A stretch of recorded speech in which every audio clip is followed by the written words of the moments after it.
Alright, I'm Landon Town, and these are your daily announcements. For Thursday, October 25th, FFA National Convention in Indianapolis, Indiana. They're gone all day.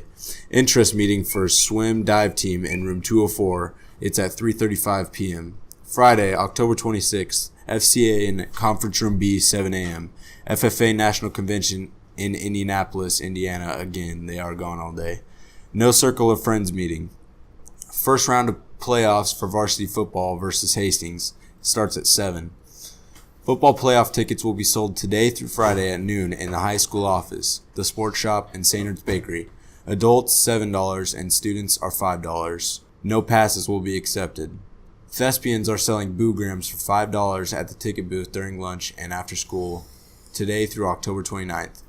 The McCook FCA is selling t-shirts. There are order forms in the office. You can turn in your order to Jody Sheets or the office by Friday, October 26th.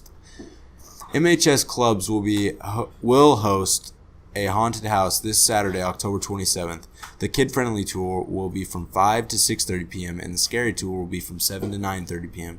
Enter by senior high auditorium doors. Admission is one canned food item or free will donation. The McCook Chamber of Commerce will be sponsoring a flight squad basketball game Sunday, October 28th at 2 p.m. in the high school gym. Tickets are on sale at the chamber office at the sports shop. There will be a boys basketball meeting Tuesday, October 30th at 7:30 a.m. in the conference room B for 9th to 12th grade boys who are interested in playing this season. So let Coach Yoke or Coach Kershaw know if you are unable to attend. Student Council is having a Halloween door decorating contest for the WIN classes. Needs to be completed today. Student Council is having a costume contest on October 31st for all students and staff. Thank you. Those are your daily announcements.